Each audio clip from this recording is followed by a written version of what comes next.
अपने सबसे खास से धोखा खाने के बाद लोग चाहकर भी किसी पर संपूर्ण प्रतिशत भरोसा नहीं कर पाते। यही सत्य है। मनुष्य का जीवन केवल उसके कर्मों पर चलता है। अंडरस्कोर जैसा कर्म होता है वैसा उसका जीवन होता है। भगवान श्री कृष्ण जी कहते हैं कि हमें किसी से भी अंधा प्यार नहीं करना चाहिए। हमारा किसी के प्रति अंधा प्यार हमें कभी भी आगे बढ़ने नहीं देता। अधिक प्रेम भी व्यक्ति को बुद्धिहीन कर देता है। अनुमान मन की कल्पना है और अनुभव जिंदगी का सबक है। सच्ची खुशी तभी होती है जब आपकी सोच, कथन और कर्म में समानता हो। जीवन में कभी निराश नहीं होना चाहिए, क्योंकि कमजोर आपका वक्त होता आप नहीं। जैसे तेल समाप्त हो जाने पर दीपक बुझ जाता है, उसी प्रकार कर्म के क्षीण हो जाने पर भाग्य भी नष्ट हो जाता है। मौन सबसे अच्छा उत्तर है किसी ऐसे व्यक्ति के लिए जो आपके शब्दों को महत्व नहीं देता।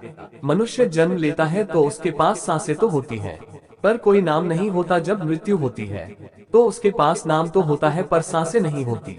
इसी सांस और नाम के बीच की यात्रा को जीवन कहते हैं। न किसी के अभाव में जियो, न किसी के प्रभाव में जियो। ये जिंदगी है, आपकी अपने स्वभाव में जियो।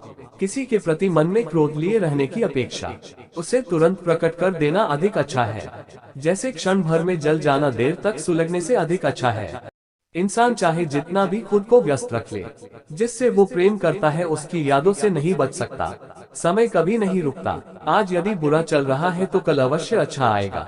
आप केवल निस्वार्थ भाव से कर्म कीजिए और वही आपके हाथ में है। हमारी आस्था की परीक्षा तब होती है जब हम जो चाहे वो न मिले और फिर भी हमारे दिल से प्रभु के लिए शुक्रिया ही निकले। दया होनी चाहिए, कमजोरी नहीं, ज्ञान होना चाहिए, अहंकार नहीं। माता पिता बनना अत्यंत सुखद अनुभव है। उत्साह से जीवन जीना और स्वयं पर महारत हासिल करना खुशी देता है। जिस व्यक्ति के विचार मैले हैं, जो लापरवाह है और धोखे से भरा हुआ है, कोई कुछ भी बोला, स्वनमा को शांत को रखो। धूप कितनी ही तेज हो, समुद्र सूखा नहीं करते।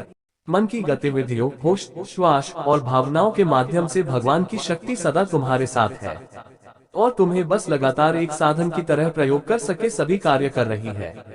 तुम उसके लिए शोक करते हो जो शोक करने के योग्य नहीं है और फिर भी ज्ञान की बातें करते हो। बुद्धिमान व्यक्ति ना जीवित और ना ही मृत व्यक्ति के लिए शोक करते हैं। तुम अपनी पीड़ा के लिए संसार को दोष मत दो।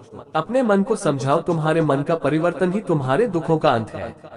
अगर तुम अपना कल्याण करना चाहते हो तो सभी तरह के उपदेशों, सभी धर्मों को छोड़कर मेरी शरण में आ जाओ। मैं तुम्हें मुक्ति प्रदान करूंगा। सुख दुख का आना जाना सर्दी गर्मी के आने जाने के जैसा ही है, इसलिए इन्हें सहन करना सीखना ही उचित है। धर्म चाहे जो भी हो, अच्छे इंसान बनो। हिसाब हमारे कर्म का होगा, धर्म का नहीं। तुम्हारा मोहग्रस्त होकर अपने कर्तव्य पथ से हट जाना मूर्खता है, क्योंकि इससे ना तो तुम्हें स्वर्ग की प्राप्ति होगी और ना ही तुम्हारी कीर्ति बढ़ेगी। बुरा वक्त आपको जिंदगी के उन सच से सामना करवाता है जिनका आपने अपने अच्छे वक्त में कभी ख्याल भी नहीं किया होता है। किसी दूसरे के जीवन के साथ पूर्ण रूप से जीने से अच्छा है कि हम अपने समय के भाग्य के अनुसार अपूर्ण जिए। जीवन को भगवान से जोड़ दो, सब भगवान पर छोड़ दो। शांत रहना सही है, पर जब गलत हो तब नहीं। खुशियां मन की एक स्थिति है, बाहरी दुनिया से इसका कोई लेना देना नहीं है। जीवन न कल में है, न आज में है। जीवन इस पल में है, इस पल का अनुभव ही जीवन है।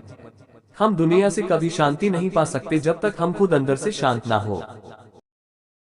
पसंद आया हो तो वीडियो को लाइक, शेयर और चैनल को सब्सक्राइब कीजिए।